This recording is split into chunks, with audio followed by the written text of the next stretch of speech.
the Southwestern Jaguars are going to take on the Palomar Comets this Saturday at 6 p.m. We had two San Diego County teams playing last week when Southwestern hosted Mesa College. Southwestern won that game 27-20 behind DeAndre Daniels and Thomas Fishburne. Daniels 178 yards rushing. Southwestern led that game 21-0 early, and Mesa, they got theirs in too a little bit, but Southwestern looked good, and it's going to be a good San Diego County matchup with the Palomar Comets this week.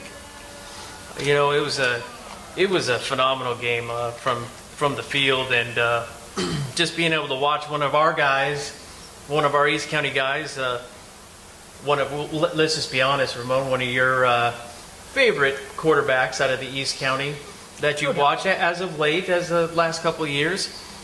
Just the way that Thomas Fishburne we're speaking about last week did a fantastic job, former Steel Canyon quarterback.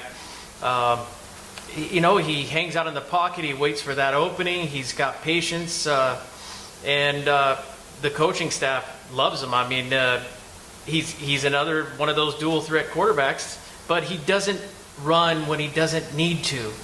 He has good field vision. He knows how to read the defense, and he also knows how to wait.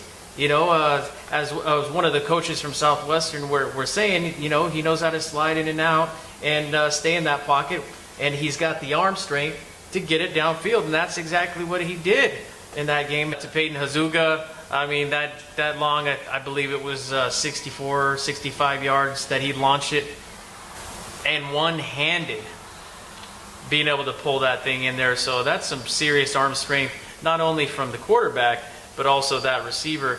And not to mention, he was running pretty freaking quick down that line, and nobody could catch him. So with the speed of those two, I mean, and what Fish told me is he was laying on the ground after, I mean, he took a nice hit as soon as he launched it down there, saw he was open, launched it, and he said that he was just waiting for the crowd. So he had his ear perked up, and he was waiting for the crowd to go crazy. Once he heard the crowd go crazy, of course, he knew that he made it. Yeah.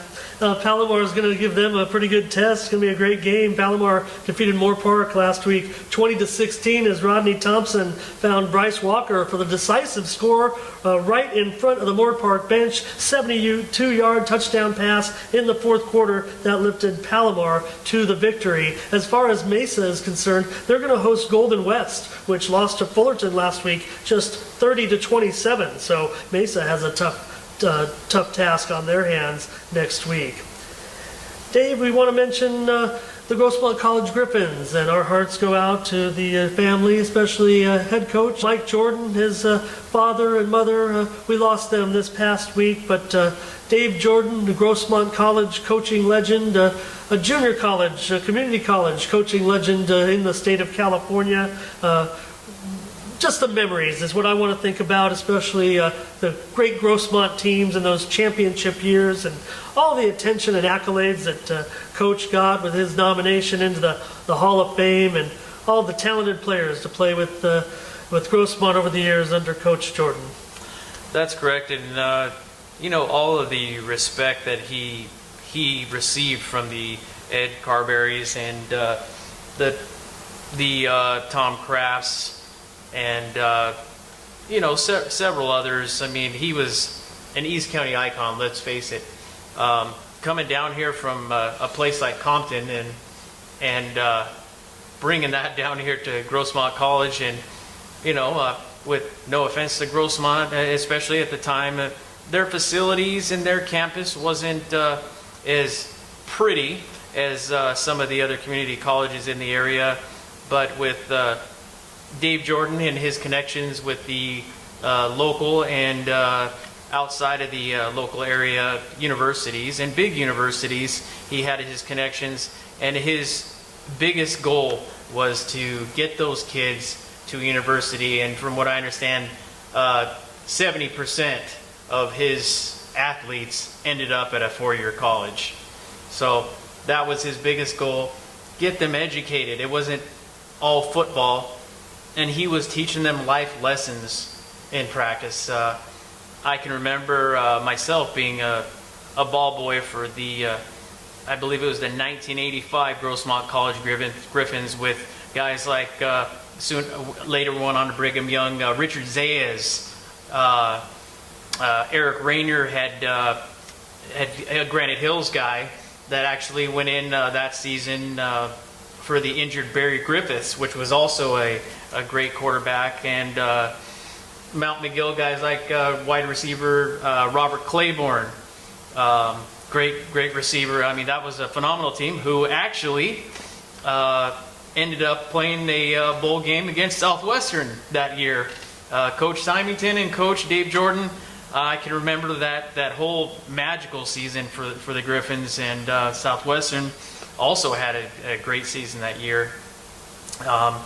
And just Dave, the way he would, I was a ball boy, and he would even get on me like he would get on the players, and I never heard a curse word come out of that guy's mouth, not one time. But boy, he would really get after you. You know, if I was sleeping on the job, even with the towel wiping off the ball, how are you going to give me a wet ball? Now, Dickens, come on and give me the ball, and I want it dry, and I want it now. But, you know, the way he talked, the way he looked at you, and, you know, you respected a guy like that. He was almost like a second father, great friend of the late Bill Dickens. They would talk to each other probably 5 or 6 times a week, if not more. They'd hang out afterwards, after some of the games out in the desert. I remember in particular out in College of the Desert, and I was saying, Dad, you know, it's 103 degrees. Can we get out of here? But Dave Jordan was just a phenomenal guy. I mean, and 5 children, having 4 boys and 1 girl, and we at East County Sports, and I'm sure we speak on behalf of all of the East County and all of San Diego County, that Dave Jordan will be dearly missed, a true icon of the game, and especially his days at Grossmont College in the magical 2005 season that he won with Mike Jordan, his son. The story you told me, which I just found amazing, that Coach Jordan was coaching a game up in LA, and there was a benches clearing brawl, and who was an 8-year-old playing catch in the end zone was Ed Carberry.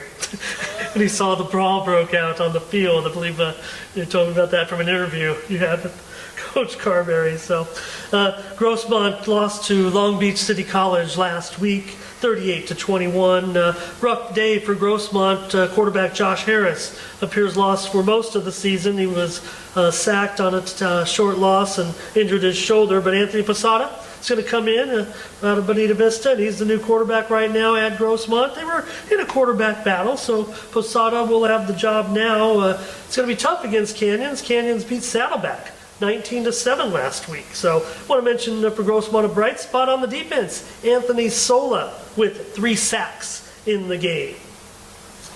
Yeah, I think Grossmont definitely, I mean, their schedules are always tough anyway. They've been in the conference for a while.